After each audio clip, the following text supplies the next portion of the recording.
Either way, welcome, Polar Fam, to our weekly community AMA here in the Discord. This is every Tuesday, same time, same place, 3 p.m. Central, 4 p.m. Eastern, 1 p.m. Pacific, 8 p.m. UTC. Every week in our Discord to go over the last week in Polar as well as current events, anything that you might have as far as questions are concerned, the long-term vision of Polar, and everything that we can talk about in order to at least answer your questions to become more available to the community here as we navigate somewhat tense times in the crypto world. So please bear with us as we're working through a lot of these things here, but we do appreciate you guys tuning in. And, I can tell there's a little bit of fatigue going on just in the entirety of the crypto space. Even right now, last week we were averaging about 230 to 250 in the audience. We're at 109. So I do understand that times are a little bit rough, a little bit tense, but we do appreciate you tuning in. Do me a favor, try to share this out. I sent out a tweet on the official Polar Twitter as well as my Twitter. Try to share it out. Let's get some people in the AMA. Many of people are going to have questions on Polar and the current situation as well as the future vision. So please give us the opportunity to relay that information to each and every one of you accordingly and in the most efficient way possible. This will be recorded. I am recording it on my end. I have somebody in the community recording it as well. Fox, I see you in here now. I do not have permissions to use the bot recording, if you didn't see that message already. So it just is what it is. I'll kind of work on that end as we move forward. But that being said, I want to go over a couple of things that may have happened since one week ago today. Ironically enough, last Wednesday, part of my language, but all hell broke loose in the crypto world. We kind of know the backstory of what happened involving Terra Luna and a sell-off of Bitcoin, which led to basically just a major collapse in the cryptocurrency industry, which also trickled over into the housing market in the US, probably internationally as well, and including the stock markets in the US and internationally. So there's a lot of big financial news last week. The week before, we had the rates increased by the Federal Reserve, which in my opinion is a good thing in the long term, but it may cause a little bit of short-term struggles. And then we had the crypto crash last week from the previously mentioned information there. So the biggest change that is going to impact us directly was we had a couple votes last week. One of them was to propose rates reduction or other changes that may be able to benefit our rewards pool. Now, why do we have to do that?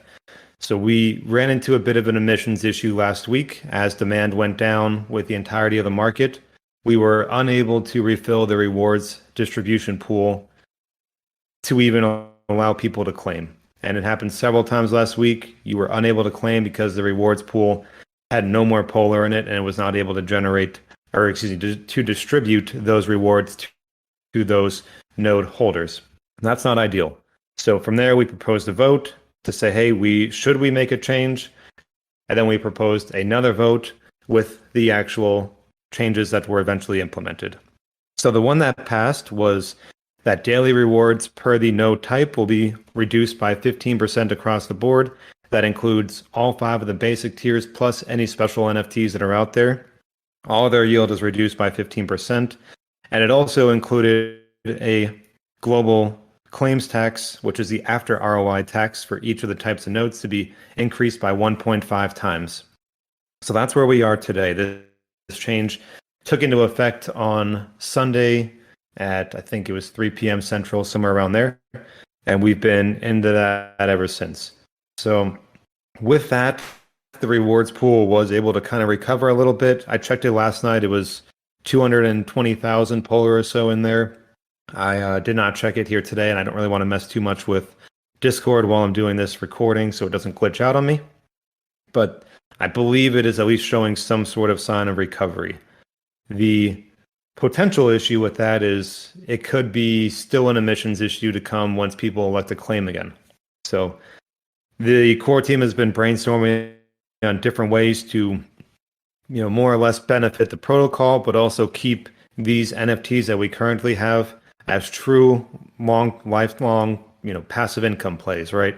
So if we offer significantly high emissions and it drives the protocol to nothing, then it doesn't matter if you made 10 times what you're going to make this month if it's gone in 10 months, for example, right? That's it doesn't matter at that point.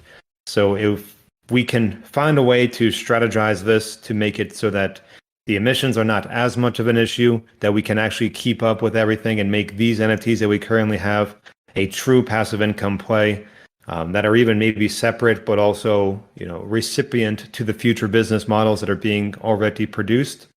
That's probably the most ideal way and the most sound business way to move forward with this protocol. Many of projects run into this point and then they give up. They quit. They say, okay, well, we can't pay rewards. We can either just reduce the daily rates to almost nothing, or we can just, pack our bags and go home. That's not what Polar is doing. They're looking at ways to strategically and in a more business sounded mindset to incorporate our current NFTs to the future vision, but also not allow this protocol to drive itself into the ground. So that being said, I don't have any, strong, this is exact information of what may be coming down the pipeline. But if you did not read Enor's announcement, his last one that's on our normal announcement channel, I'd read over that because there is some good information there. But I know it's still a little bit vague, but in my constant, I literally am DMing with Enor every day, trying to work through some of these things with him myself. The vision is to keep our current NFTs to have value for, in his mind, indefinitely. We want them to be truly, these are going to be an established passive income play for the long term. And if that does require, some sort of a difference of fees or some sort of a difference of daily emissions, then so be it. Because like I said, we don't want to drive this thing into the ground in 30 days when we have years, hopefully, in this space. So that is what we're kind of working with on our end as we navigate these fairly difficult times in the crypto markets that have seemed to at least level off, maybe not fully rebound, but they have leveled off. AVAX seems to be up a little bit. Bitcoin and Ethereum are holding pretty level. Those are kind of the two drivers of the current markets, of course. And we see altcoins that are pumping a little bit. So I think it could be a decent time in the space if you do have, just some stables hanging around and you're looking at dollar cost average back into the markets. This is generally the time that I'd recommend people start doing that, because it does seem like we've at least steadied off our fall in the crypto space in and of itself.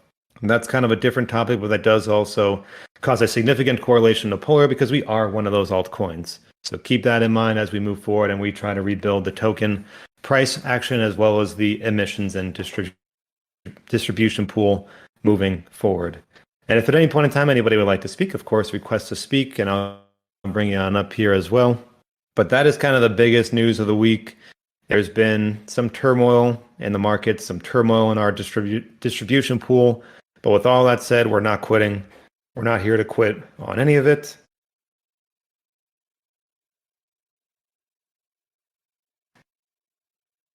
Sorry about that. This is the issue with OBS is like I live in a very dry part of the country, so my throat gets dry from talking, and I have to mute multiple things. It is what it is.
Well, good news, Bolt Upright. I have that all in the V3 FAQ channel. A Google Drive would maybe be a little bit easier though, but I do have all that information. It's currently updated to the difference of rewards. So check that out, V3 FAQ channel in our Discord. But we do have a speaker, so Sandman, I'm going to bring you in here. Whenever you pop up, you should be live. How's it going, man? Hello, can you hear me? I don't know if is my audio working. Yeah, I can hear you. How's it going? Can you hear me? Yeah, I can now. Okay, cool. Then we're good. Cool. How are you, man? How you been? How's your I'm week? doing pretty well. How are you? Good, good. I Busy, know man. this is like the third time in a row that I hop in here. I don't mind speaking. I'm in, software sales, so like I feel like I just talk a lot in general all day. So I don't mind hopping in here and maybe asking some of the questions that I feel like most people are thinking about at least.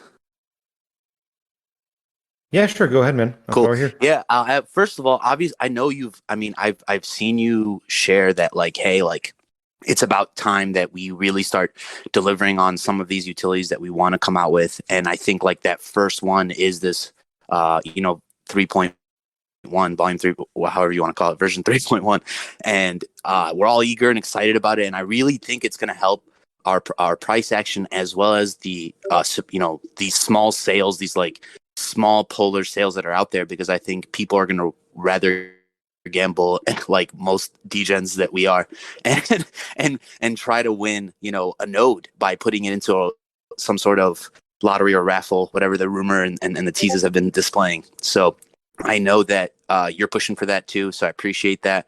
I'm just kind of start there with an update on that. If anything from last week to this week, I know there's been more on the announcements, but not as far as like when it's coming. Yeah, it's a good question. So I don't have a ton of finite information on that yet. I do know Frey has the coding, the Solidity side of it totally completed. We're just waiting on the front end side to then be integrated into it. I do not have an update on the current timeline of that, but generally the front end is kind of like slow, but once it comes together very quickly. So Yeah, hopefully they're in the final testing stages of that, and then we can get that live here. yeah, that'd So I be do great. think that's a very important thing.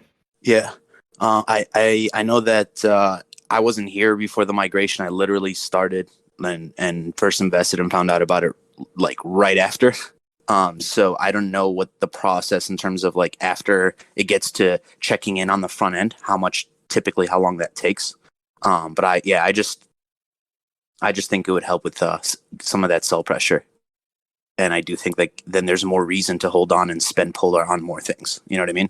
And that can only be a plus thing for us, for all of us. So, and then beyond that, I've been in crypto since 2017. So like I know a lot of people like who are like newer haven't been through these like bear markets. But like whenever something like this happens, you got to see this as like either way you need to have a course of action. So for me, I always see this as an opportunity to accumulate. I go from being trader mode to accumulation mode. In 2017, I bought the top of Bitcoin. That was my first purchase. I bought like zero point 0.2 Bitcoin at like $20,000. Okay. And when a lot of my friends panic sold, I just accumulated a couple $100s of Bitcoin every single week or so from my paychecks, and got to a whole one right before the 2020 bull market.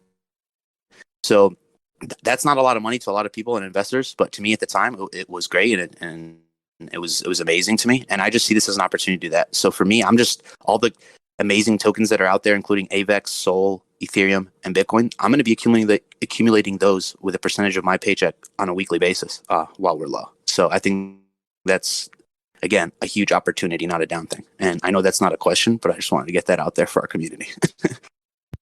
Yeah, man, I appreciate that. That's definitely a good way to look at it. And I have a very similar kind of investment strategy where I kind of separate my, the money I put into crypto in some of the blue chips. Of course, I have another kind of like relatively decent passive income play that I do. Then I keep a bunch of USDC, and then I have my altcoins. And then since I've been involved with Polar just weekly, I do buy Polar just kind of as a it's giving back for what they've all given to me. I try to at least buy as much as I can where I'm not selling it. I'm just putting more into the ecosystem just because I appreciate Polar. But having that USDC or having a stable coin in these times is truly key. Because if, Bitcoin was nearly 70,000 in October, and now Right. it's 30,000, right? So it's Right. less than 50% of what it was there. If you're able to get one now and it jumps back up to 80 and you sell Right. it and it You goes you back down only to have more 50, Bitcoin. yeah, Exactly. Yeah. so it's a Exactly. smart Right. way to do it. No, I'm with you, and I just think like when we enter a bear market, panic selling is never the option. You're only giving away your crypto for way cheaper. I think accumulating and buying will pay greatly in years to come. You know what I mean? So that's just my outlook. I agree in terms of going into safe mode when we're dropping from high prices in terms of like all time highs, and you want to take your gains and take some of those profits so that you're buying lower. down below. But yeah, I don't know. I'm a big in dollar cost averaging down. And it's paid off the first time, and I think it will again when we go into our next bull run. Yeah, I agree, man. I appreciate that Well, man, information there. I'll hop off. It's just nobody had a question. I just wanted to come in and ask about version. Is it? I don't know how to say it. Just 3.1. I'll just say 3.1. But I hope everybody out there has a Yeah. good day, and to all the people in the chat that are active there, and bless up. Hey, we gotta be there for each other. Let's all just show compassion in the chat and be nice to each other. That's all I ask. Later, everybody. Appreciate you, man. So yeah, a couple good things there is, like he mentioned, we do have to get better at getting things live, right? I'm very clear, I'm very upfront. If anyone has any time that you've interacted with me with Polar or whatever, I'm a pretty straightforward person, and we need to get these things live. We can't just keep promising and not yet delivering. So we need to get them going. We need to get them out here because it is only going to benefit us as a community, but also as a protocol, and gives us more of a long-term sustainability factor. And also keep your investing straight. If you do need help with investing, if you're always losing money, hit me up and I'll kind of work out a plan with you, because I hate seeing people lose money in this space. So we can figure that out. What's going on, Ed Jans? Hey, Steve. How you doing, man? Thanks a lot for your help the other day, and congratulations leaving pushing the patrol car around at night. Hey, yeah, I appreciate it, man. My back is already thanking me. I bet. I want to follow up on something you touched on just now with delays, and I see that some people on our core dev team, or specifically Frey, it looks like he's developed another project that was owned or involved in other projects. Now, is there any kind of conflict that with us? Is he saving something better for a different project, or you can't serve two masters? And I'm just kind of concerned how his involvement and him spreading out to a different program. I think it's his own. I'm not sure, but if you could clarify that, how does that potentially impact Polar and his involvement? Yeah, so that is a great question. I've seen that question pop up from various places, including with myself, with other people of the core team. It is what it is with that. There is no as long as you do your job with Polar, we're good with it, right?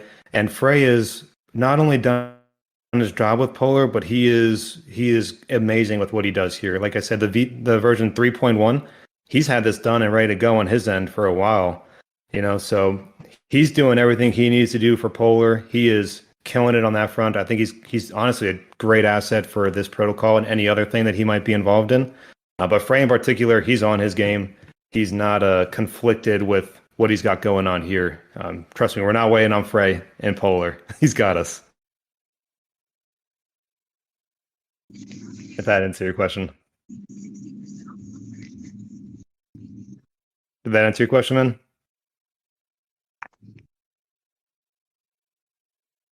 Ed, did that answer your question? Oh, it did. I'm sorry. I lost my Bluetooth you're good. connection. No, yeah. Thank you so much. And you guys are doing a great job, and truly transparent. You're on top of your dress and everything. And I very much appreciate it, man. I feel comfortable with my investment here. Thank you very much. Hey, I appreciate you, man. Thank you for hopping up here. And that's a great question. It is very good to keep all of us in check too. And again, same thing I just said before, keep us in check. I want you guys to be asking these harder questions. I know, like we just mentioned, it's good to be positive, but we do need to have the hard questions, or else there's no check and balance to it. So keep us in check, ask the questions. I think that we've been really, pretty incredibly transparent as we moved through some of these obstacles and some of these various things within Polar. So hit us up. We're more than happy to talk with you. And that's kind of what these Tuesday AMAs are for. What's going on? What's up, man? How's it doing? It's going well. I was just wondering if there was any sort of timeline that you could share with us, or any information you could elaborate on about the revenue-based model that we'll be moving to, and what that means for the nodes that we currently hold, both now, I guess, and in the future when we reach the caps. Yeah, so there's going to be a few different ways to do it. So there's nothing too official yet, so I don't want to go way too in depth as the core team kind of works through the best ways to navigate some of those things there. But the idea of a revenue share system is a very, very good and well-versed business practice. And I don't want to, get caught out of tune here, but so don't mind the specific words that I use. But if you think of like a dividend stock, like AT&T, for example, where you are owning that piece, that little stock of the company, so you get a revenue share back to you as a stock owner beyond just the value of that stock in and of itself, right?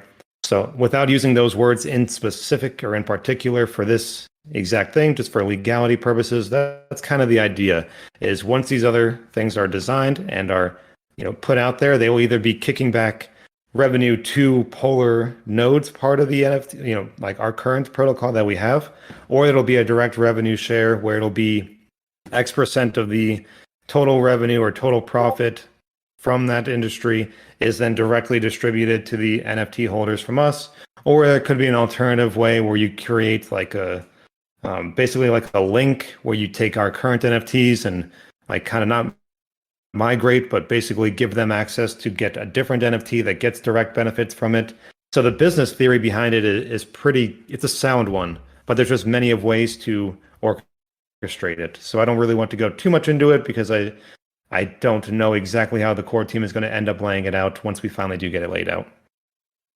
That's understandable. I'm excited about the revenue-based model for sure. I think, at least most of the community would prefer sustainability versus, short-term, extremely high payout. So, yeah, hopefully it's going to be a difficult transition, and I do totally understand that there is going to be a little bit of noise that we hear. I don't even want to call it FUD. It isn't FUD. It's just legitimate. Like, there's questions. We're changing from a very high yield to whatever we're going to be next, and that's a difficult transition. But I think the majority of our community is very understanding, and they've really helped us evolve as a protocol. And I think they understand that we're not going to leave them behind as we continue to grow, and ultimately maybe even have to move away from this very high daily yield that we've been. Right. Well, I think the key to surviving and navigating any type of market is to just continuously evolve with the ever-changing landscape. So I think what you guys are doing is good. If we just stayed complacent and stagnant, I think that would be the easiest way to fall by the wayside. Yeah, it's the quickest way to get in trouble. So you have to evolve. We were like a Degen, crazy DeFi protocol back in January. If anybody was involved back then, Yep. we went through many of highs and lows. So we need to get to become a true business model where we can attract a very, a broader audience than we currently have. That's kind of the key to it. And I mentioned that weeks ago, actually, where people said, well, when's marketing? It's like, okay, well, what are we marketing to? The same people that we've already marketed to a million times over. The people that are in this little DeFi area of the space that we currently operate in. And so we do need to change in order to increase our outreach on a genuine level. Yeah, I agree with that too. I work in marketing, and you can't, keep fishing the same pond and expecting different results. So, I do have one last follow-up question: are the hard caps, are those final, or is there a little bit of leeway to those? So as of right now, they are still expected to be the hard caps. I haven't heard anything differently yet. I can't predict the weather, let alone what's going to happen in a couple weeks. But as of right now, here and today, that's what's expected to be the hard caps. Okay, cool. I appreciate you taking the time out. Yeah, I appreciate you, man. Thanks for hopping up on here. So while we're waiting for anyone else who might request to speak, I'll go through the AMA questions channel in our Discord for those who want to write these questions out. Any info on upgrading nodes from One Tunj? I'm sorry, but the level ups are likely not going to be coming back, and I do apologize for that. But they put a significant stressor on the protocol. I'm not going to say that they're never going to come back, but it's not looking great for them because we have our own stressors on the protocol that we have to work through currently, and level ups will only increase emissions without additional input into what's going on here. It'll also decrease the rate of our hard caps. So I would not bank on level ups, in my humble opinion. From Doctor Who, the problem here is the sell pressure, though, and we must find ways to make buying pressure, which won't be easy. The utilities must come soon enough, of course, the bull market to begin. It's not really a question, but I do agree with you, as we do need a more demand effect on the Polar token in and of itself. So I do agree with you there, Doctor Who. Paris are the UX team working on other projects, or just Polar? The backend has been ready for a while. Do they have timelines set? I don't know. I truly don't know where the front end team is. I haven't engaged with them personally, so I honestly have no idea where they are. But I do know that the front end team is working to get those accomplished. And my Discord appears to be freaking out. So if you can't hear, just ping me in the Discord general chat and I'll be aware of it. But of course, Discord likes to frustrate me, so we'll be here anyway. Let's see from Bolt Upright again. Also, as many stated above, what is the plan for Polar once the node cap is reached, which is currently on pace to happen in about 3 weeks? That is a great question. That's something that Enor is truly working on around the clock currently. So I had a couple of DMs with them last night about some options that are going to increase the price action standpoint, but also longevity standpoint. So there's a lot going on the behind the scenes that do need to be worked out. Like I said, there are options. The best option is that these additional revenue streams come live. But as we've kind of mentioned, it is taking longer and longer than we currently expected. And as such, it does give me a little bit of like, hey, we might need to find at least a bridge going on there from the hard caps to that other point, which is what we're currently working on. We're not just going to blindly accept the fact that there will be something going on in the future. Well, JM Scart, I'll bring your question up here because you posted it. When will a team make some kind of value add to this project? Cutting rewards just makes this price dump. Not much of a question, but we do need to work at increasing the price action on our end, and I am totally aware of that. But that may also include reducing emissions because we were unable to pay out from the distribution pool. So there is multiple variables. It's not a linear or one kind of action thing that we have to work through. From the business perspective, you can't just say we need better price and expect everything else to come along from that point. We need to build everything, which then will eventually bring that price action or reduce emissions or longevity or whatever it might be. That's a business kind of mindset rather than just a short-term mindset. Here to Profit, I am bringing you up to speak, so you are live. I don't think I've ever heard you talk in the Discord, so welcome. Thank you. Can you hear me okay? My microphone's a little bit messed up. Yeah, I can hear you fine. How are you? Great. Yourself? Doing pretty well, man. Busy as always. I understand that. I'm sorry, I'll get right to it. I'm kind of new to the space, crypto in general, and DeFi in general. Discord, I recently new to that as well, and I'm going through a lot of messages, and it's kind of overwhelming. And the search feature kind of helped me narrow it down a little bit. My question is, I was looking to purchase an Olympus Lucky Box, but it keeps saying it's out of stock. And I saw on Twitter that there's like this every couple of days there's like this release. I guess is there like a map or like a document or anything that has like a schedule to when they come out? So that is a great question. That's one that we do get often. So the Olympus NFTs as well as the Olympus Lucky Boxes, they are released little by little and kind of sporadically. So it's not like a set hard schedule, but we will announce them a little bit before. So if you keep up with the announcements in the Discord and on the Twitter, we'll generally announce it a little bit before we release them, but there's only 100 left. So we're just kind of trying to space them out over time a little bit here so that we can continue to release them over a period of time without adding a significant amount of admissions on day one. But keep up with the announcements because last time I released like 30 Lucky Boxes at once, so that gives everybody a very good chance to get them when they are released here. What's the window, would you say, the time that's released? How fast would you say they kind of sell out? Well, we've seen everything from like a fraction of a second to 30 minutes or so, I guess. When we release a bunch of Lucky Boxes, they do okay. You get a little bit of time. But if he just releases like 3 to 5, like Olympus NFTs, they're gone instantaneously. It's kind of crazy, but That is kind of crazy. I feel like I miss it a lot when I'm at work and I can't get to what I need to do it pretty fast. So I was just kind of looking for any advantage or heads up that I could get. I would greatly appreciate it. So that helps. So thank you. Yes, sir. And just in case, the Olympus Lucky Boxes are amazing, but the Everest Lucky Boxes are still available. I know you kind of probably going for one of those special Olympus ones, so I don't blame you there. So hopefully you're able to get one. I wish there was a more clean schedule, but then they might even go quicker because people will just time it as such. But I do wish you the best of luck. Thank you very much, my friend. You have a great day and a blessed day. Yeah, you as well, man. Thank you for coming on up. Welcome to Polar. Welcome to DeFi. Welcome to our Discord. It's a good one. Very, very chill, very humble. I am going to make this little comment, even though I don't necessarily want to invite it. But all the people who are so angry in our Discord chat, they never want to come up and talk to me. So shout out to you guys. If you guys want to come up and voice your concerns, I'm here, right? So come on up, talk to us. I'm a pretty level person. I'll talk to you just like this. We'll go over your concerns. We'll go over how we got here. We'll go over a future. I'll go over your options. I'm not here to fight with people, but I am here to encourage communication because communication is key to a successful relationship. And at this point, we do have a relationship, whether it be business or, personal, because a lot of us kind of got to know each other a little bit better here. So hit us up. We're a community. We're designed to be as like a family at this point.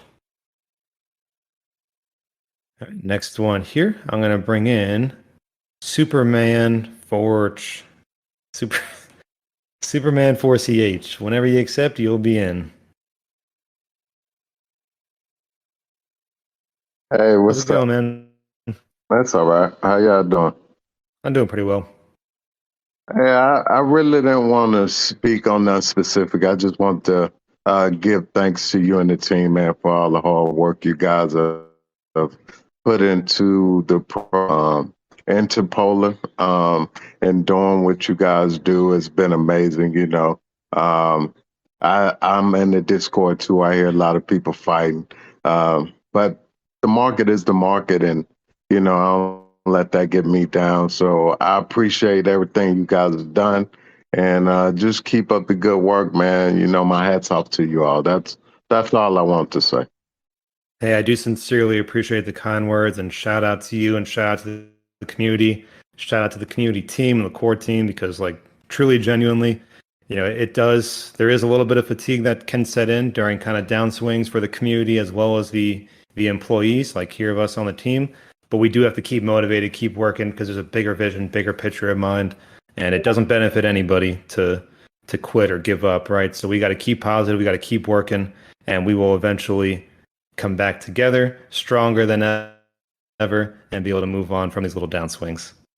Yeah, this is my third swing in this market. So I've been here before. So I've experienced not so much in the DeFi space. This is new type of ordeal that's going on with some of the DeFi spaces. But as far as the market itself, yeah, I've been here for a little while, so it's no surprise to me of how markets work and go up and go down, and people just freak out about the little things and beat up the team, not understanding that the team is working hard, trying to maintain whatever these market conditions throw at them. So, hey, man, my hat's off to you guys, man. Stay positive, keep doing what y'all doing, and hey, we love you guys, man.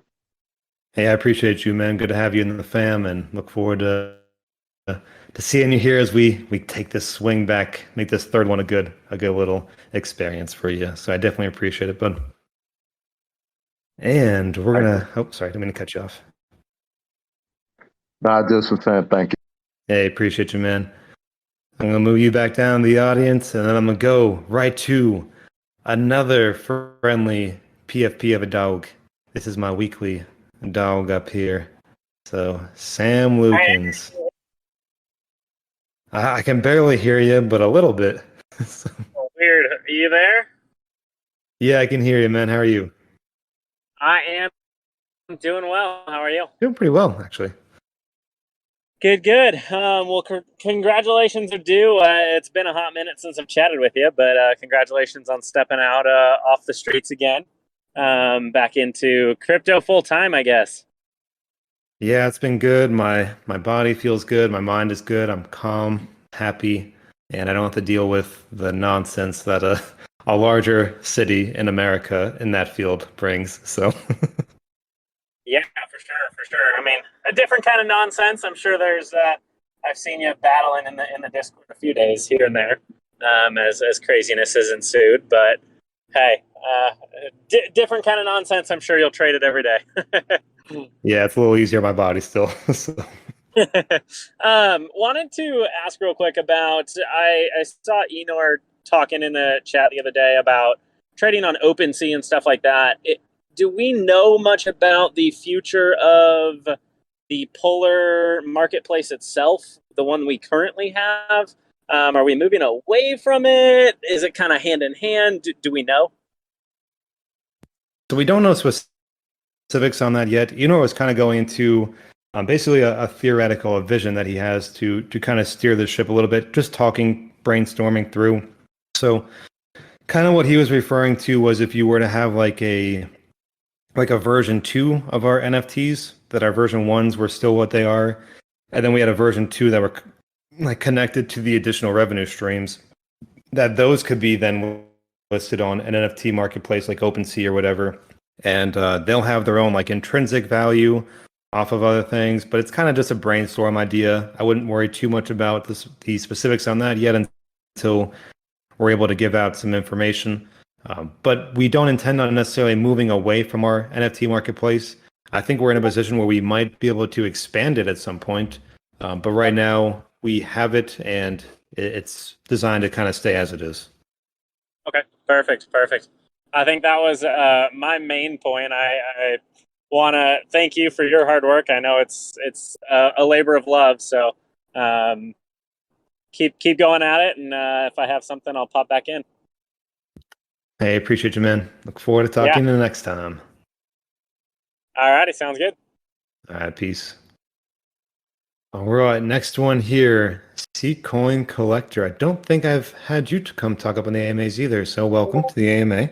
Hopefully you do actually speak when you get up here. Some don't, but whenever you're ready, you can accept the invite that I sent, and you will be up on the stage with me. Fine, I just shouted you out. I just sent you a request. Please respond. Fine, I'm going to give you about 5 seconds, and then I'm going to move on to Hannibal OC, but you will be invited back if you're able to get that confirmed. I am filibustering. All right, sorry, friend. I'm going to dismiss you from here, and I'm going to bring in Hannibal. C-Coin, if you do want to try to pop in again, just request to speak, and we'll work it through, okay? What's going on, Hannibal? Hey, how's it going?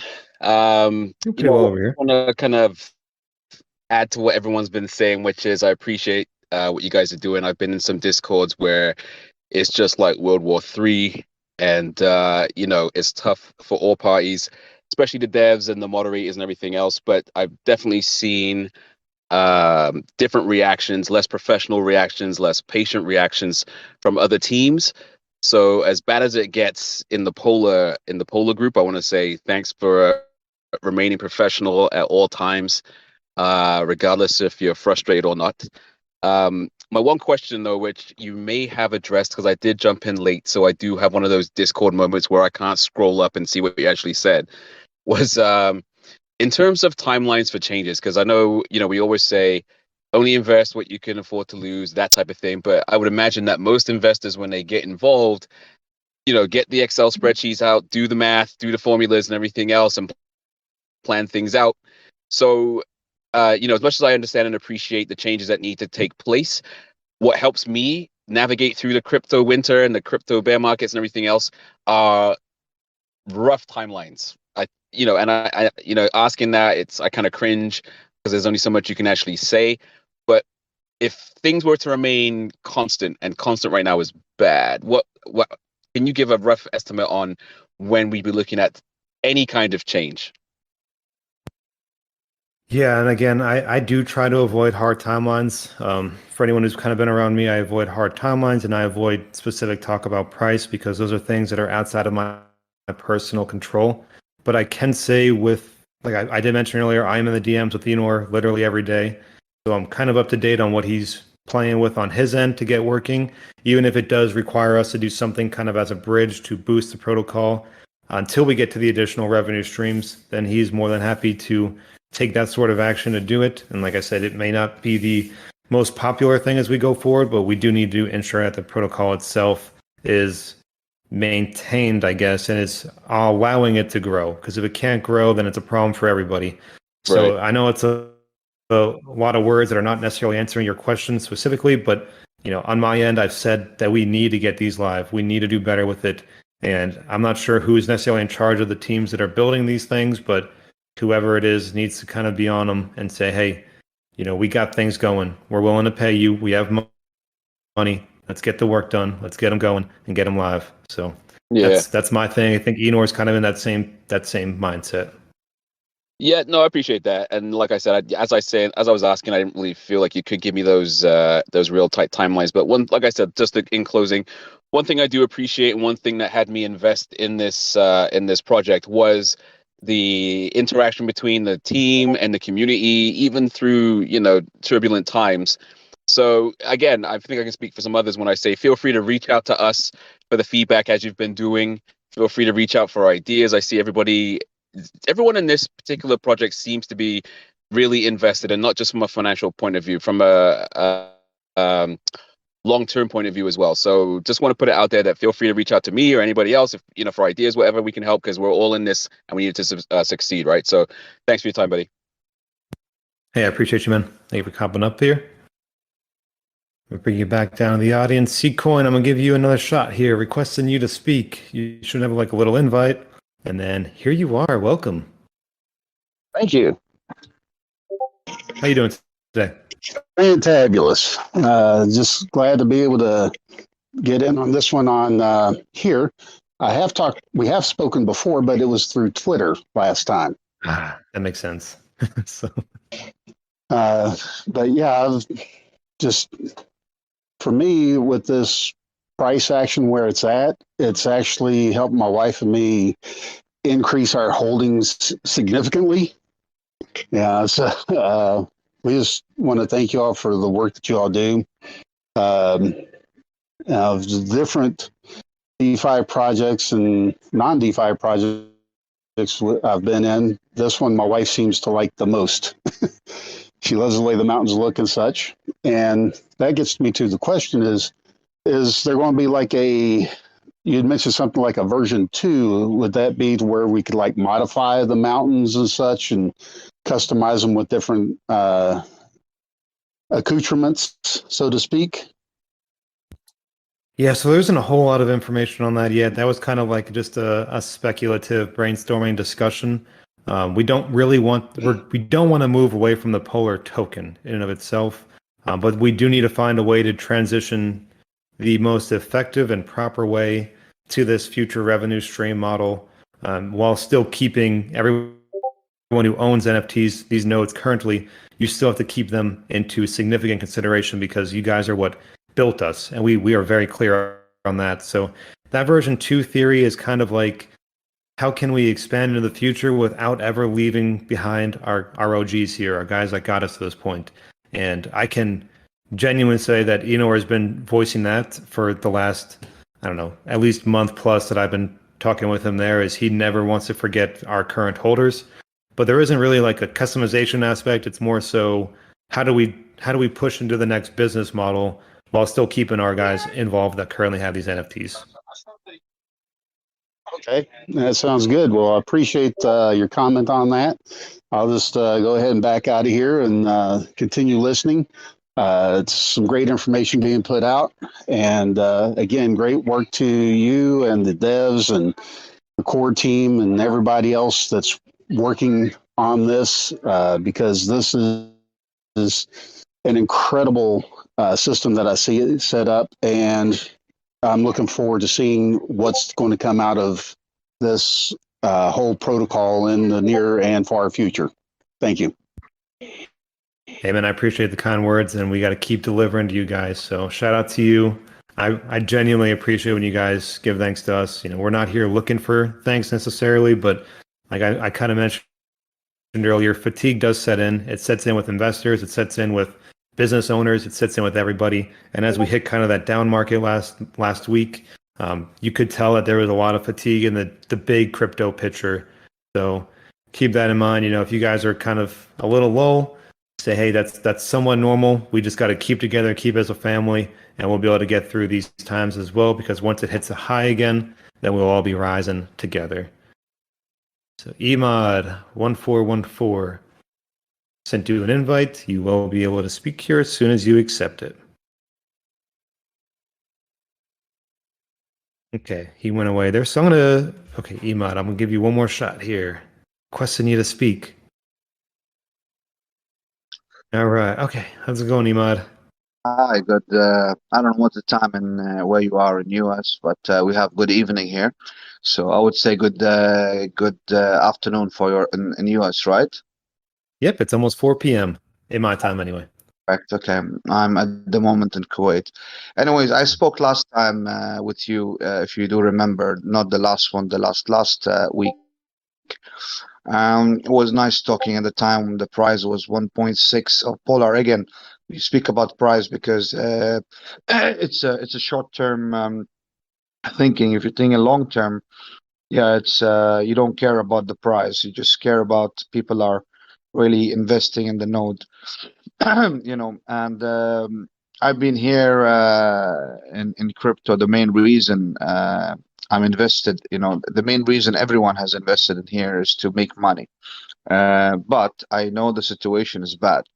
I'm in aviation industry, and for us, we got 2 years of destruction due to COVID. So I've seen it happening to us for 2 years without a proper job, without proper salaries, and I'm here in basically to have some sort of passive income. I see this protocol to last, but it's not going to last forever as long as not people are not investing or reinvesting.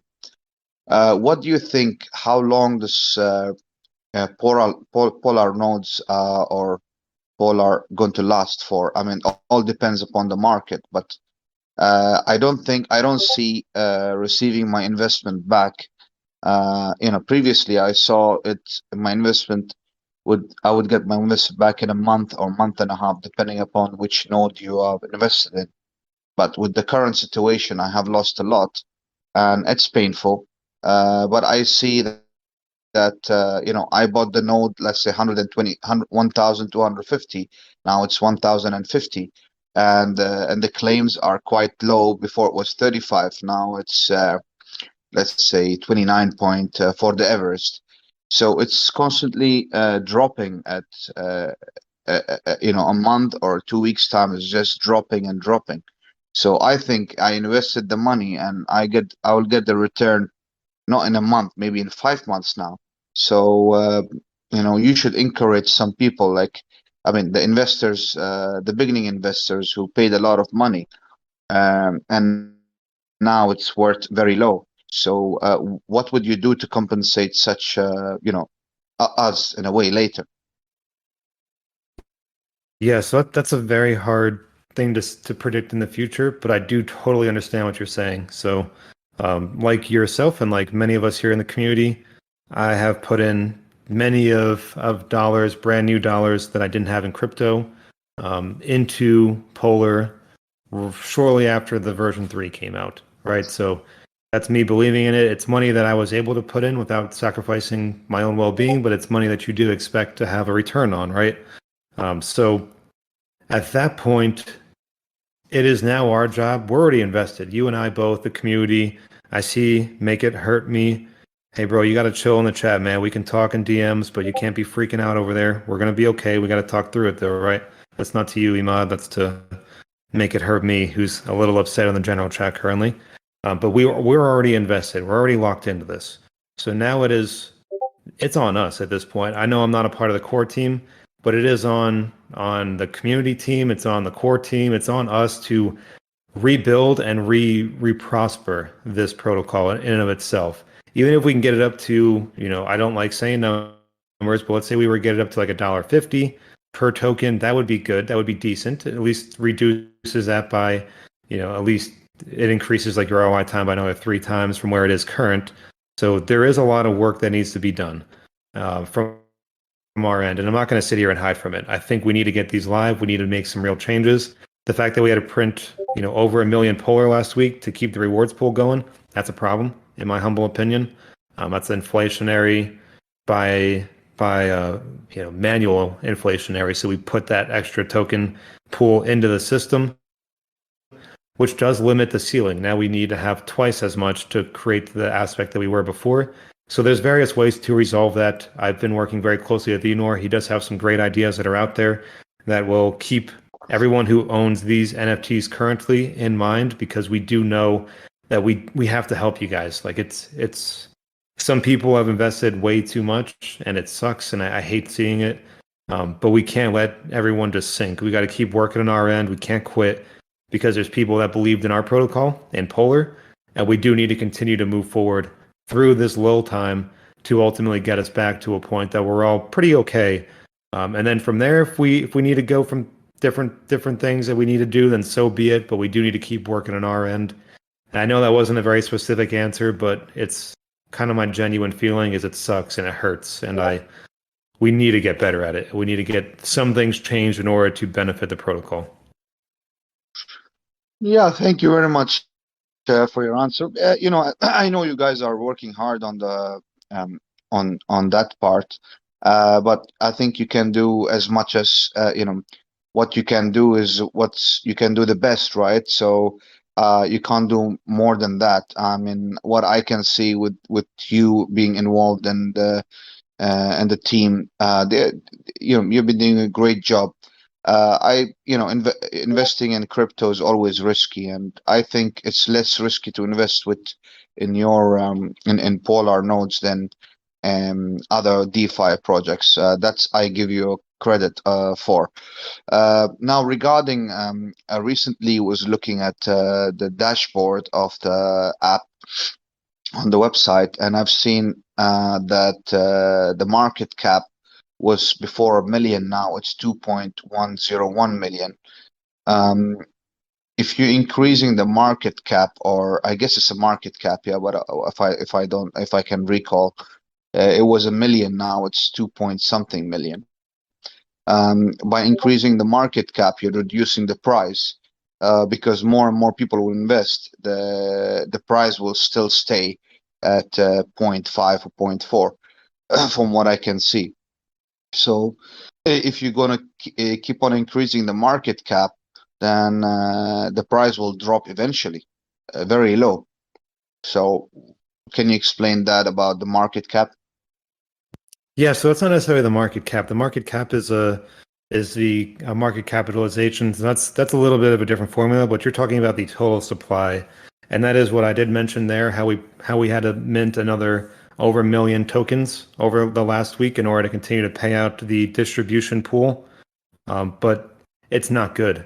So now that's what I was mentioning, is because we do have twice the supply, over twice the supply, we do need to have twice the amount of money put back in to get to where we were before. And that isn't perfect. That's actually, it's not a good thing in my opinion. And that was that's the first time that Polar has done that, was last week. And it was directly due to the inability of the distribution pool to pay out claims. So people were unable to claim because there was no more in the distribution pool. So we had to start printing Polar to make sure they could claim before a reduce of emissions on Sunday. And really, we probably should have done it sooner, because it just continued to deflate our pool, and it put a lot of stress on the protocol. And now we have over 1 million extra tokens that are in circulating supply than we did before. So there are ways around that to kind of slowly resolve the issues, but it's not super clean. In order for us to burn that excess 1 million plus, we would have to put in, about $500,000 in current token prices and immediately burn those tokens to get us back to that million. And that's hard while we're trying to build some of these other things. But we do need to have a plan to either mitigate that aspect, that inflationary aspect that we experienced last week, or to reduce the supply over time cleanly. One of the two. Yeah, that's perfect. But when you sent on the Discord an announcement, withdraw, claim your polars, that actually dropped the polar price much lower, because I was monitoring it quite closely, and I noticed that because you're pushing people for some reason to claim. When you claim earlier than the ROI, you lose a quite heavy percentage of your polar, because now the taxes will be higher. So what happened is when I guess so when you pushed people to claim their polars, what happened? That dropped the price much lower, and you could have just asked them to not claim it but keep it in there, and that would have increased the polar, to increase the supply in the wallets, right? So I guess while pushing people to claim, and then they probably claimed and sold their polar, that actually dropped the price lower than zero point 0.6 of a dollar. So even that affected the price, right? Yeah, so the reason that I pushed them to claim was we had that vote last week, if you did participate there, where the rewards were going to be reduced on Sunday at that given time. And if you did not claim, because of how the Solidity contracts work, your rewards, your pending rewards, would have been reduced by 15%, plus the increased after ROI tax that'll come once you hit ROI. But basically, everybody would have dropped down 15% of their pending rewards, and you could only imagine the fit that we would have had in the general chat and other chats if we said, "Hey, we have to reduce emissions, so here you go. Here's a minus 15% on what you've been holding for the last month." That's a problem. We can't do that to people either. So we had to say, "Hey, we are going to reduce emissions by 15% because that's what the community voted." And for anyone who's listening now, this was from last week's vote. This isn't what I'm saying for future, but this was last week's vote that it was implemented on Sunday. So in order to prevent them from losing that 15% in their pending rewards, they have to claim the tokens. If they don't, it does get reduced. So, from an ethical standpoint, I have to ask them to claim. You know what I mean? I can't do that to them. I do understand, but that actually dropped the price much lower. Now the confidence with people trying to invest more, they will think 10 times more. The price at the moment, it's 0.76, is dropping and it's dropping and it's dropping. Well, if I'm an investor, I will never invest in something that is collapsing, right? I will invest something that's going up. So you have to show them that the price is going up, not the price is going down. So, in the next, in the future, people wouldn't want to invest in something that the price is dropping. I mean, the new investors would come because the price is lower, but to what point it could go lower, that also you have to control. Otherwise, the whole thing is no point to be in here. If it's going to be 0.1 of a dollar, then we are sitting here and you're talking about for the next 1 year to get your money back. Yeah, the principal amount. People have invested with $2, $2.5. Now it's $0.1. So what's the point of the investment? So if, yes, I do understand you ask them to claim it. But if you ask them to claim it, then you said that we had to burn more money. Of course, you had to burn more polar to get people withdraw their money. So overall, it just dropped the price. Now the value of it's quite low, and the investors wouldn't want to come and invest something that the price is dropping constantly. If you see the graph, it's red, red, red, red, red. So till when are we going to go red down? I mean, or people would just leave their money down there and never invest more.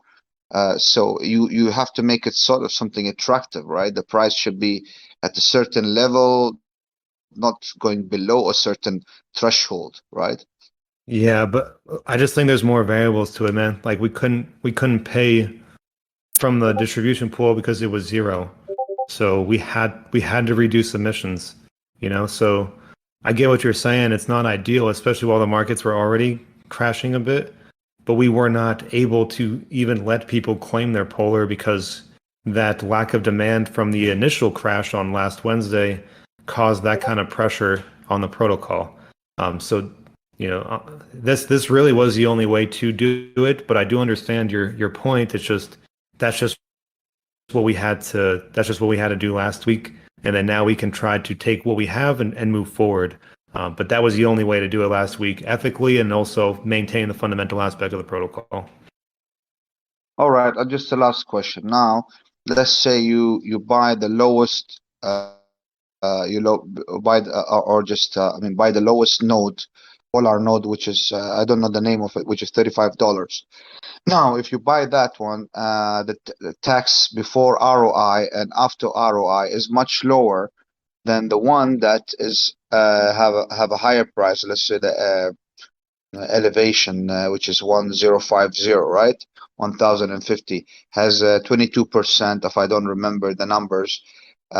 So basically, someone buys the lower node, and he claims every day it's much better for him than buying a higher node and claiming, let's say, an Olympus. If you buy that node, the tax is really high before ROI, so your daily return will be quite lower because you bought the Olympus, because the Olympus has 33%, whereas the lowest node has 10% before ROI.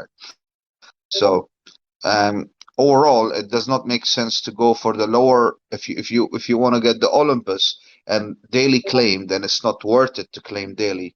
If you want to claim daily, then go for the lower node and buy 15 or 16 of them, or let's say 100 of them instead of buying the Olympus, because the Olympus give you high return, but the tax is higher. While I don't understand the concept behind it. Can you explain, please? Yeah, sure. So if you do the math on each of those tiers, every tier that you go up is still significantly more beneficial than the tier below it, even though the claims tax rate is higher. It does still benefit it from there. And that's almost like a marketing theory. So if we were to say that there is a claims tax of 1% across the board, and your Everest node just doesn't produce, 29.75 right now. I'll use 35. That's what it was before. But instead of that, it produces 10 because whatever. I'm just saying theoretical numbers. Then this shows a greater marketing gap in between your fraction of a polar that you're producing with the Fuji up until the 120 polar a day that you were producing with the Olympus. But they do have higher claims tax rates. But still, if you do the math, each tier is better than the tier before, even if you were to claim every single day. Okay, it makes sense. It's just it's a project anyway that everyone has to make some money out of it, or believe that they make money out of it, because it is a way of sort of making some sort of passive income. As everyone knows, that they are all here, or we are all here because of passive income.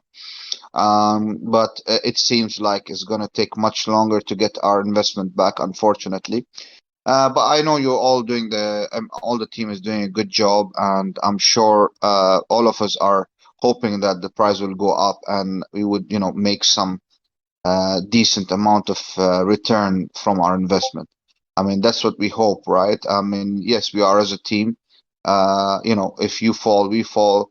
If we fall, you fall. So I just know that this team is one of the best team that that we believe in you, that you will support us, and if all of us work as a team, I'm sure we can we can work it out in a way that everyone will be happy at the end. I do agree, man. We do have a lot of work to do on our end, and huge shout out to the community. Like I said, vast majority are sticking with us. We're all invested here together, and we do need to do better to get this going and back in a more positive track, not just with the price action, but with the vibe, with the positivity, just as an entirety. We need some W's in the space, right? So hopefully we can get some stuff out sooner rather than later that start trending us back towards the right path here as we continue to ultimately grow into much bigger than just a basic node protocol. Perfect. Have a good day. Thank you for letting me speak, and thank you again for you and the team to keep us updated and be very transparent. Appreciate it. Hey, I appreciate you, man. All right, great questions there. Fit Theonishin. I don't know if I've ever had you up here either. You got a few new people here today, I think. Correct me if I'm wrong. How's it going? Hey, it's going pretty well. How are you? Doing pretty well, thank you. Good. So I'm a total newbie when it comes to crypto, so please forgive me if this is a very basic question. But when it comes to the Olympus, it's really great for revenue. I definitely understand that, but it seems to put a lot of stress when it comes to emissions, right? I mean, it's great for the people that hold those, but they're pretty gnarly when it does come to emissions. What is the strategy there? Like, how is that more beneficial to have such a sizable NFT, essentially? Could you help kind of break that down to me? Yeah, so that's a great question. That's one that... Oh, sorry. Didn't mean to interrupt you. All right, so yeah, that is a great question. That's one that I've definitely thought a lot about as well as they were releasing the additional tiers and the special NFTs. But the idea of it is when we were designing these, the demand of Polar was phenomenal. It's still fairly high, but it's not as high as it was or as high as it needs to be currently to pay out a lot of the previously established emissions. But the demand was insane. So once as I kind of mentioned, we ran out of Polar in the distribution pool. But if we have an Olympus lucky box at 3,500 Polar and we can release 10 of them and they sell out in 3 seconds, that gives a substantial amount of Polar right back into the pool, which the idea of that was, hey, we increase the demand, we increase that, sunk cost economic theory effect into the protocol as we are developing some of these additional revenue streams. It could buy us a little bit of time. The demand is so high that everything is still going well, but it is still fairly Ponzi economic theory based. And by fairly, I mean it is. You do need additional input to get the output. And then there were some delays that came up in the alternative revenue streams that we've seen here. So it's kind of been, I don't want to say a detriment, but it's been a stressor on the protocol. So that's something that we do have to navigate now. Emissions are incredibly high. Ironically enough, the emissions of the Olympus are, about, let's see, like even at their caps for them would be like 1/10 of what the Everests are. So still, the Olympus are not really a major detriment to the protocol. If you were to have like 10,000 of them, that'd be a real problem. But right now we have 400, so we're semi okay there. But I still personally believe emissions are a bit too high, and we either need to get some additional revenue in to the protocol or emit less emissions out, more or less. Sure. Thank you so much for breaking. Yeah, no problem. I appreciate it. Sorry, you're cut out a little bit there. I did not mean to interrupt you, but hey, I definitely appreciate it. Is there anything else I can answer for you while you're up here? Thanks. All right, great. Hey, thank you for joining in. I think that was a first time caller in the Polar AMA. So shout out to you there. So as we got a little bit of time, we are an hour and 10 minutes in, but I'll start going through some more of these AMA questions in the channels. If you do have any questions you want to talk in person, of course, request to speak, and I will bring you up here and we'll talk in person. All right, so from Mr. H, as well as some of the others in general, basically, do we have a timeline on the version 3.1 and some forms of utility? I did talk about that pretty substantially towards the earlier parts of the AMA, but just to give a nice little brief overview, I don't yet. The backend, the Solidity work for the version 3.1 is done. Phrase already had that completed. We're working on the front end side, and once that is implemented and integrated into Phrase, matrix level of work, then that can go live on our end. So we do have some work to do there. Hopefully sooner rather than later. I'm dying for it just as much as you guys are. Hargri, DeFi, a Polar Games idea. It's kind of like a protocol idea, but there are additional things that we'd have to change in order to get that kind of a Polar Games system in, and that would take a substantial period of time. But it's not a bad idea. It's almost like combining a lottery with a game, which is pretty interesting. So I think there's some things that are somewhere on that same page that are happening, and we'll kind of go until we can get to there. I know a couple people did request to speak. I'm gonna try to get through some of these AMA questions in the channel real quick, but do not go anywhere. I'll be right there in just a second. Cranks, can Polar last until December of 2022? Ideally, I mean, we're not looking to bail ship anytime soon, so we got to keep working. We have to keep growing, or else, we are going to stagnate out. But that's not the current plan. We're currently working for the long term, not for the short term. Slayer with a Q. What is the actual total supply? The DAP says 2.125 million. That is the correct. It is 2.125 million. We did have to mint a pretty substantial amount of Polar last week. Not great, but that is what happened. Let's see. Once hard cap, this is from Hattie. Once hard cap is reached, how long will it take us to be receiving profits from revenue streams? So we will have an idea to at least bridge the gap if we need to. Enora is working on multiple things on the back end.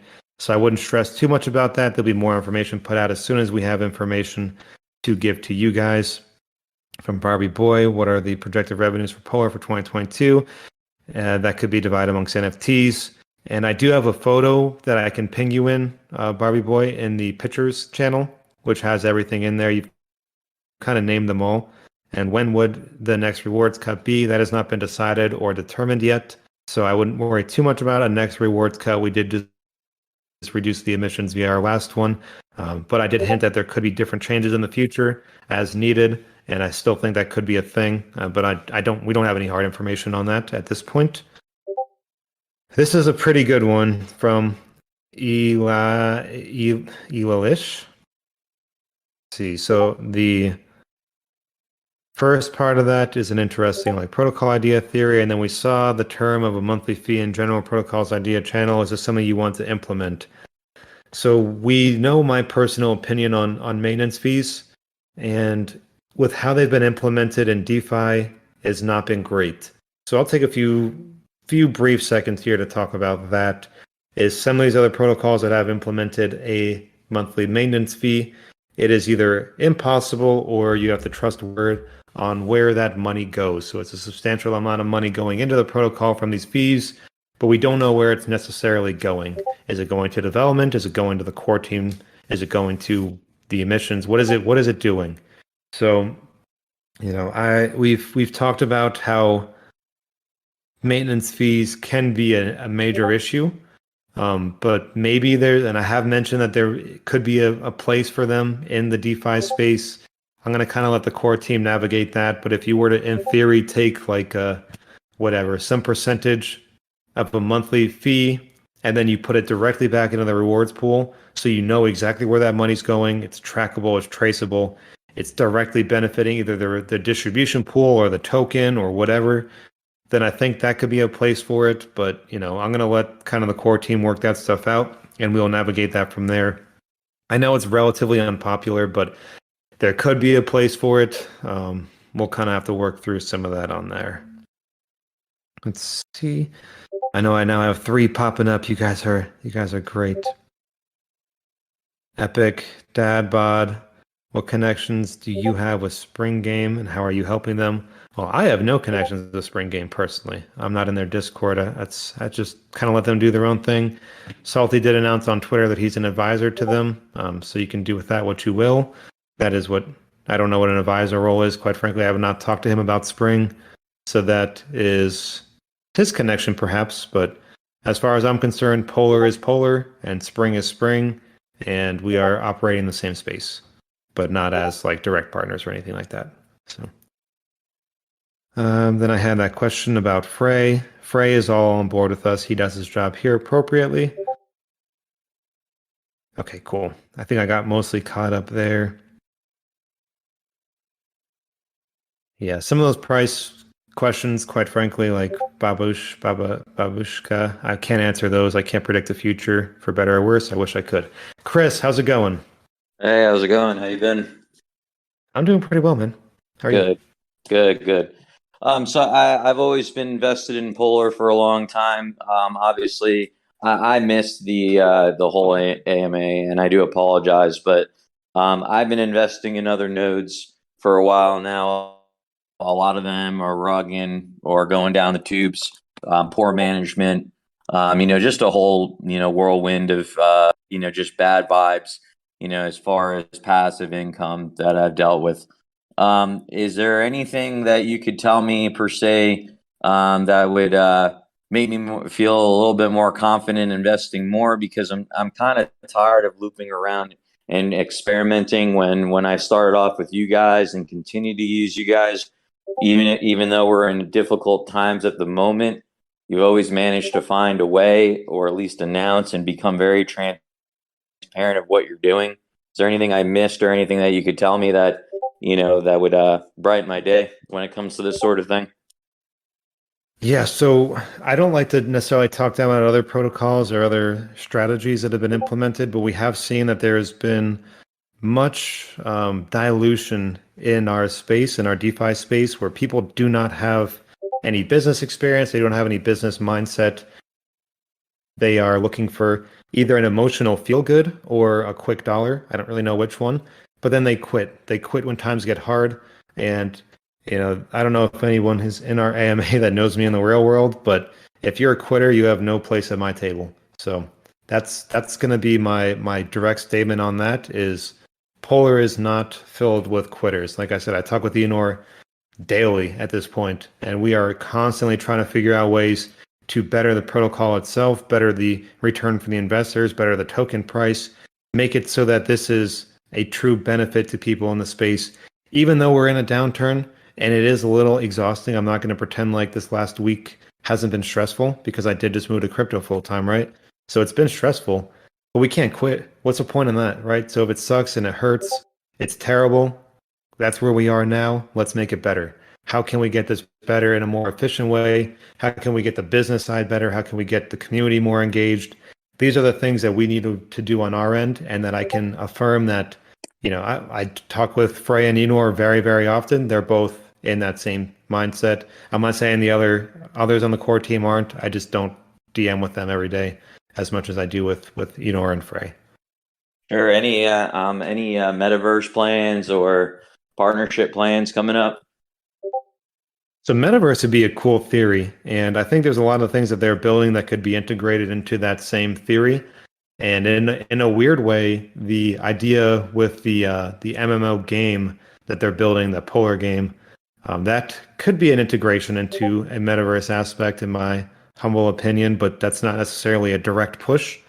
But I think that could be a thing that we could start looking into. The whole metaverse thing kind of has died on the PR side lately, as far as general media is concerned, but I'm sure it'll kick back up. There'll be one or two good ones that pop up there in the space, and then next thing you know, it'll be all metaverse again. So it's not a bad thing to have some, at least, ideas to implement what we're working on into a metaverse theory. Yeah, no, absolutely. I think it's just a little far off. That's why they kind of died out, because it just, a lot of things got delayed versus when they thought everything was just going to be up and running instantly. But I think it's going to be much bigger at that point. That's why I mentioned, because I enjoy metaverse projects, and I thought that would be pretty cool to have you guys in there as well. Yeah, I do agree. That'd be a pretty great and probably pretty significant implementation if we were to take that route. Awesome. Well, that's all I really had. I appreciate your time as always, and looking forward to seeing the price go up. All right. Hey, I appreciate you, man. And we got to keep working. So thank you. Shout out to you. Yeah, we talked on an AMA a long time ago on Twitter Spaces. So it's been some time since then. So shout out to you there. Rocket. Once you unmute, you will be live. Hey, what's up, Shiv? How you doing? I'm doing pretty well, man. How are you? Good. Hey, I heard the comment about Spring, and I, obviously I'm not an official voice of anything, but I was on the AMA for that project that Salty was speaking in, and the advisor role that he had mentioned at that point was really just kind of advising on the technical implementation of the Polar Guardian contract, since that's going to be the multi-sig for Spring, since that's going to be the official first Polar Guardian one. So that was what was discussed at the AMA a few weeks ago. Obviously, a lot changes in that much time, but just for anybody who was still kind of scratching your head on that, that's what I had heard at the time. Secondary, I just wanted to ask about the, some things that are Sorry if my audio cut out there. Some things that had come up in the Discord are around like the Polar incubator, Polar Dex. I didn't know if you had any information on those, if there's been any traction, any progress, or if those are still on the table. Yeah, so I think stuff like that could still be on a table. So like a DEX with any protocol, I think is a good thing because you can reduce some of the fees that are implemented on like the Trader Joe's of the world or SushiSwap or whatever blockchain you're operating on. So I think it should be something to be implemented, but I don't think it's necessarily a top priority. And I use this as an example because it's kind of just an interesting little project, but there's a very, small and crazy project out there called FEG, F-E-G, and they have their own DEX, right? And no one really knows about them. Some people know about them because some people made a lot of money there, but it's not like a mainstream player, and they have one. So I don't think it's necessarily the most complicated thing to implement. But I don't think it's a true priority for Polar currently, but it would be a good step to take as we start creating a more vast, environment and ecosystem of Polar itself. Yeah, good point. What about on the incubation side? Anything there? What do you mean by incubation side? There's been some, talks about like basically a Polar incubator, which I don't have a whole lot of information on, but I assumed we were talking about real world business incubation for, revenue outside of DeFi. I didn't know if that was a, midterm, long-term goal where that was, or if it's still currently on the roadmap.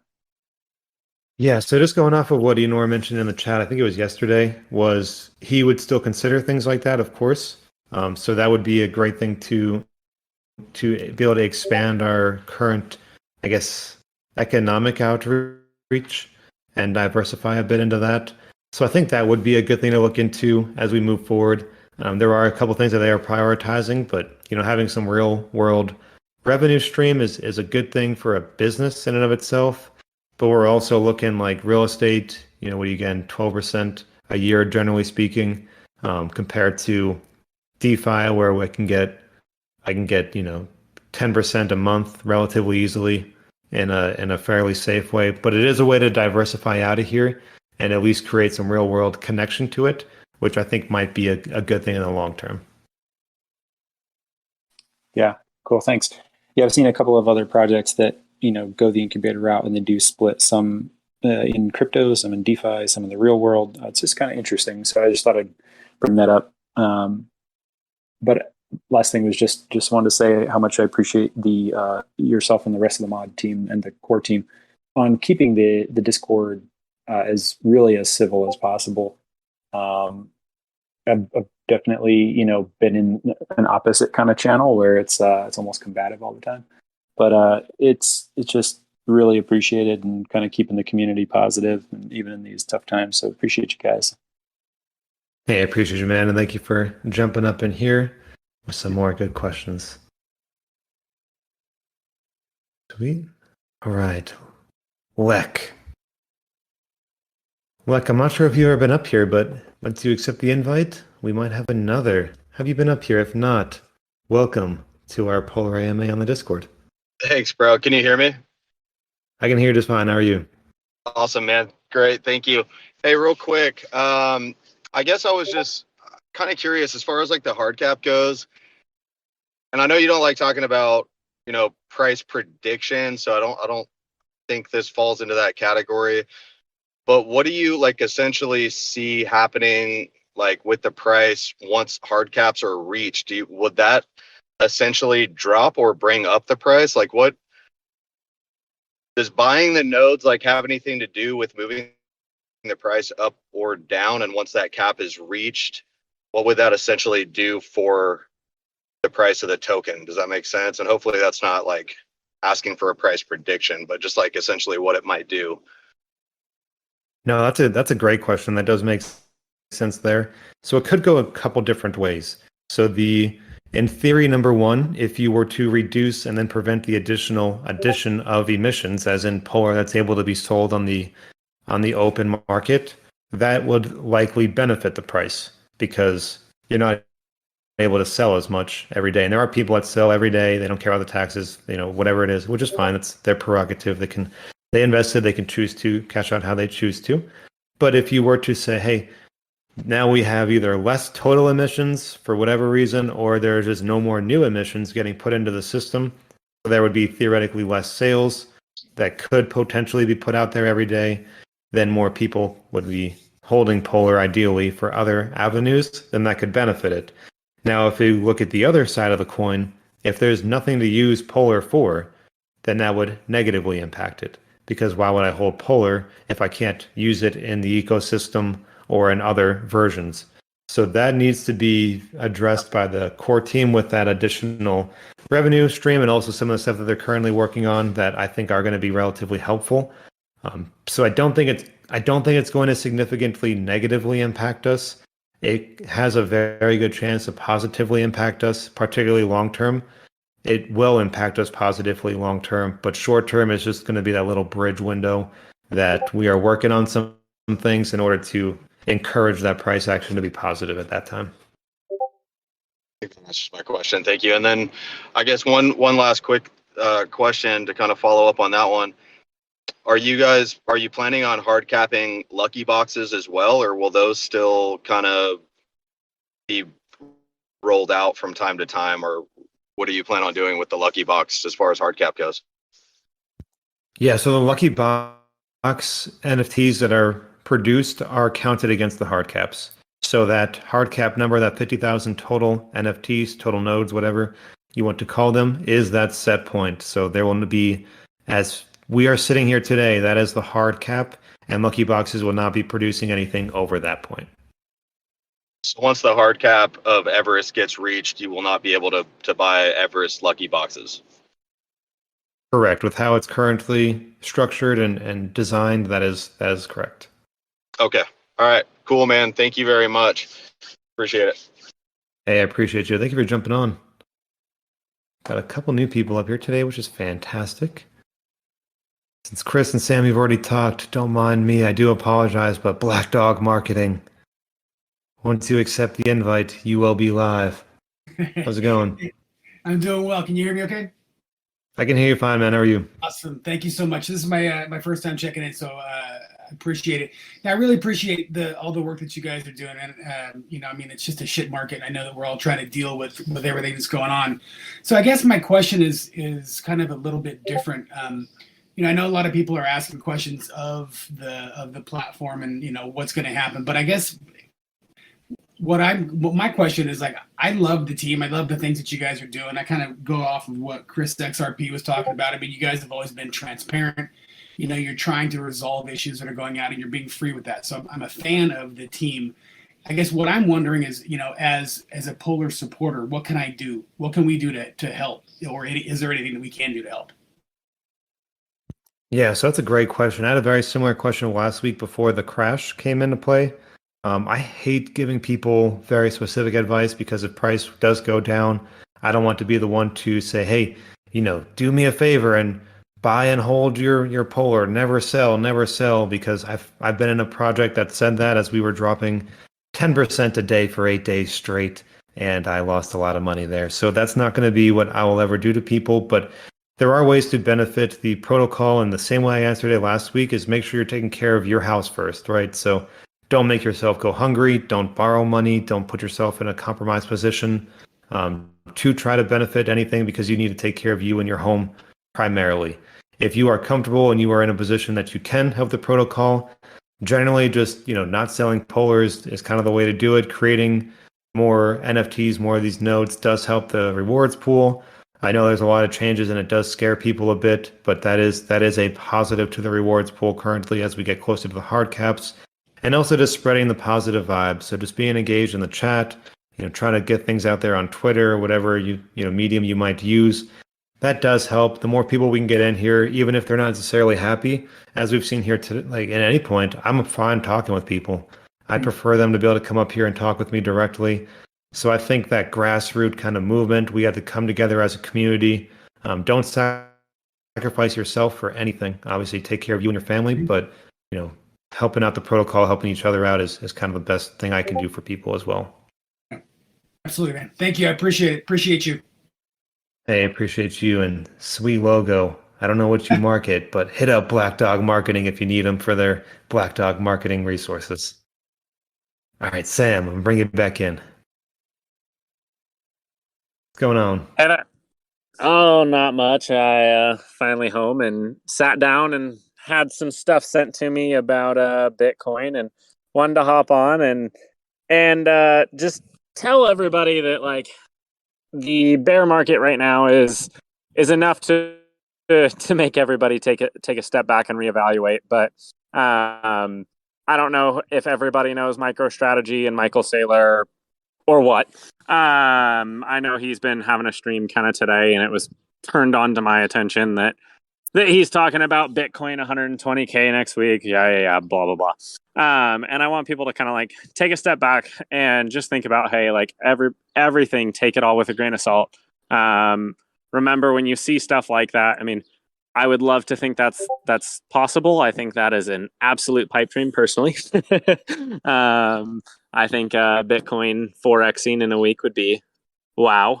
But I just want to like kind of talk to people and say like, hey, there are things moving with like at least the US government right now in crypto. There's a lot of talk of banks actually moving money into stables for FDIC insurance purposes. And just like everybody calm, and there is good things to come out of that. Yes, it will change the space a lot. That's a whole conversation that could take days to go through of what government regulation could do to crypto. And there are definitely both sides to it, positives and negatives. But just kind of like, I guess, general message of kind of staying calm and thinking about that. If that does happen, like, don't everybody freak out that there could be some really cool things that happen. Banks pouring money into stables will give stables a lot of credibility with the average person. And as money flows in, why would a bank sit it in stables if they could sit it in Bitcoin and actually make something? Or even then turning it into some of these other AVAX. And as money pours in, it will pour to DeFi as well. So just kind of another outlook, another kind of pick me up for people and something to kind of chew on. Hey, I appreciate you there, and I'll talk about that for years, so I don't want to get too tied up into it. People are always afraid of government regulation, but that is the only, and America's a greedy one. I am a deep red-blooded American, but that being said, they want to be the leader in something that's going to be successful. If America says that Bitcoin is going to be a legitimate currency and that every business is going to able to be using that backed by legal regulations, that creates such an influx into the space that'll trickle all the way down to the very, very small altcoins that we are currently in. So regulation, if it were to be announced, may cause a dip, and if it does, the old SHIB bear is going to go in as deep as possible because it's going to come back stronger than ever at that point. Shameless plug on behalf of you. I know it's not the best place, but I did want to ask, are you still doing stuff Wednesdays at 4:00 on Twitter Spaces? Yes, I am. And that's not always about Okay. Polar, but it is about passive income. So Twitter Spaces, Perfect. it does go into just some investing strategies. Okay, perfect. I will try and tune in tomorrow to that as well. I've right. been out, I think, the last couple weeks, so. Yeah, got to see that Perfect. dog every once in a while. Have a good one. It was a pleasure All chatting. right. Sounds good. Peace, man. So that is a little bit of hope. There is a lull in this fight, but before the light can come, there has to be some darkness. And maybe this is our darkness before the light. What's going on again, Chris? Hey, sorry. It's just sometimes when I don't come up here often, things don't hit me until I get off. So Oh, no worries. one thing I wanted to know was, are fees in the near future anytime soon? Yeah, so I think, talk about that just a little bit ago here. And kind of the overview of that was we know that there's been other protocols that implemented maintenance fees. And my issue with that is that we have no idea where that money is going. It's not traceable. It's not trackable. It's not showing any real results. And if that's what it's being sold as, then so be it. The only place that I could see a benefit to a maintenance fee in one of our types of a project is if it were to directly benefit the protocol or directly benefit the price token. the price of the token. So if there were to be maintenance fees that said, hey, the 100% of this goes straight to the rewards pool, or 100% of this goes to the rewards pool and 30% of that is burned on a monthly basis, or it's put back as buybacks and burns from day one, like whatever it is, it's clearly defined, it's very trackable, and it's verifiable, and it's designed to help the entirety of the protocol and of the price token and of the rewards pool, those kind of things, then I'm cool with it. If you tell me there's a maintenance fee and it's going to the team, I'm not going to be super thrilled, even though they do deserve, money for their hard work. But many of us are down, so we need a little bit more than that. And there's been nothing hard on that. I'm just talking out loud here. If there were to be maintenance fees, ethically speaking, it needs to benefit the protocol in a very, very verifiably and easy to read way. No, it makes sense. I mean, a lot of them that were implemented, no idea. And then last but not least, there, with the node cap, once that happens, so far based on what I've seen, and I'm not comparing to you guys whatsoever, but this is what we were told. We're going to get a 0.06 bonus with a percentage of the income that's generated every month dropped in US dollar coin. So, I mean, as far as I'm concerned, that was their avenue that was taken toward it. And, and you guys have not done that at all. Like I said, you've been very transparent. But what I'm saying is that it's our first experience with that sort of thing, and it's not a good one. Are there any plans, as far as like when the node cap comes afterwards, like do rewards still sustain themselves? Is there a significant drop in that? And then we get incubator project rewards, like, what kind of, is it just based on revenue streams at that point? What happens with that? Yeah, so I kind of opened up with that there, and there's a few different ways to handle that accordingly. I think the most sound business theory is to have a defined percentage from the additional revenue streams that are kicked back to the holders of the nodes indefinitely. And you can even swing those percentages higher or lower manually as some of these revenue streams grow. So if the revenue streams are not making a lot of income, not a lot of revenue, you could say, okay, we can put back insert higher percentage back to the NFT, our node protocol. That'll then benefit those people. But once it's making a substantial amount, we can decrease it a little bit because we have a target of X percentage a day that we're trying to give back to the node holders from there. That would be the way that I would personally do it. But that being said, I've not heard any very hard backed theory from the core team just yet on that. We might need to have a bridge system until some of those are implemented. So I think there is a lot of work to be done, but it will be advantageous to hold these NFTs, these nodes that we have going forward. They're not going to die and turn to nothing, no matter what our current strategy is. And I've had people bring up, well, it could all go to zero, and that is true. Everything can completely go to zero. We can get another ice age, and my whole, this whole planet that we live on could be nothing, right? So that's a possibility, but that's not the current track, and that's not the current plan. So I'd wait a little bit here. Enor is working very hard to try to get some of these things implemented and developed. And as soon as I have information, I will bring it to you, or Enor will bring it to you guys via announcements, and then we'll talk about it. Awesome. I appreciate that, man. I'm going to go grab me an Everest this week. You have a good week, all right? Hey, appreciate it, man. Good to see you around here still. All right, no problem. Bye-bye. Yeah, have a good day. All right. Polar fam, we are 1 hour and 40 minutes in, and it's been a lot of talking for me the last week or so, working through things here. If you guys still have any questions, feel free to request to speak. I will still take them. I don't have a hard timeline here. I'm going to try to go through and make sure that there is nothing that I have not yet answered in the AMA questions, and I will be filibustering while I do so. What about ChainBet partnership from, I'm not even going to try, I'm sorry, with your name, but that is still a thing. Enor mentioned it yesterday. That is still in the plans. I think they're still in their either pre-sale or they're still trying to implement their protocol. But we still have that partnership with ChainBet going. If you have not seen or heard of that AMA, go check it out. It is a fantastic one. Great work by them. Next one from Azeron. Unfortunately, I've had a lot of these questions that are super long, so here's me filibustering while I try to read through it. Even though I'm saying different words and reading other words, it is a little complicated. But now that I look here, his question is, why does the Olympus node counter say 400 out of 345? The total cap for the Olympus is 500. That node counter is incorporating those achieved from the lucky boxes, which were special NFTs, but there will be no more than 500 Olympus ever released in any capacity, and that's why that they are currently showing that display. Azeron is that it's taking into account some of the special NFTs obtained from the Olympus lucky boxes. You guys are asking such long questions. Crypto Norsky, I still have to kind of talk through this while I read your question to make sure that I'm able to answer it all efficiently. Let's see. I've answered the question about hard caps. If you worry about hard caps and money coming in, that's a legitimate worry. We do have some work there. We can do a bridge gap for it until we get the additional revenue streams in.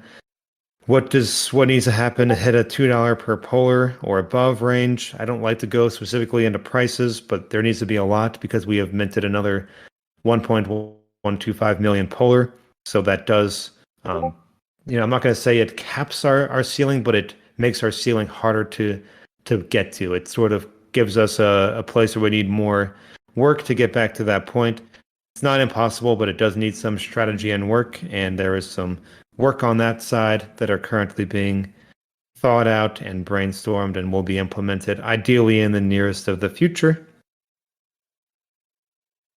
There is a last question here. Basically, there is a lot on faith, and I've mentioned that very clearly in the announcement, and as well just communicating with you guys, is I am more of a over deliver and under promise person. I know Polar has done like, we're going to tease all these things and it's great when things are going well, but now that we've hit kind of this little wall where these things are not coming out, it doesn't sound good. It's more of like a lip service kind of feeling, and that's not our intention. It's not our goal here. So basically the question is, how can we have faith that these things are going to be, accomplished, right? And I think, just be open, but be a little bit, critical in the sense of your thoughts. So ask us the hard questions, have your own opinion, judge us accordingly. I think Enor and I, you've seen us very, very active lately, being maybe even too transparent at some points, but I think that's a better thing than less transparent. So I've said often that you have to sort of invest in the team when things are down like this, because the high that we were running through with the super high ROIs, that's kind of dissipated over the last month or so. So now we need real results. And as these start going live, I think the faith will then be restored, but that needs to be happening sooner rather than later. That is a very good question, Crypto Norsky. Again, I think I've said it very clearly. We need to do better on our end. We need to get these things live. I know that we are working on a bunch of things, but that doesn't change anything for you guys until we get them out there in the public. So great question there. And I think I've answered most of them in the AMA Questions Weekly channel, and I'm still going to filibuster just for a few more seconds as I continue to navigate through this channel to make sure I did not miss anything. So in the meantime, shout out to the community, shout out to the community team. You guys have been working so hard, and I feel you there. Shout out to Mizzo and Shill and Julian and Abby and everyone else who's helping out in the chat as things are good and bad. You guys are consistent. You are great.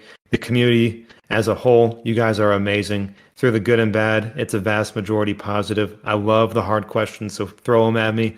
But also the true malicious kind of FUD, or the very childish FUD, that has no place in the world. I'm going to go beyond crypto.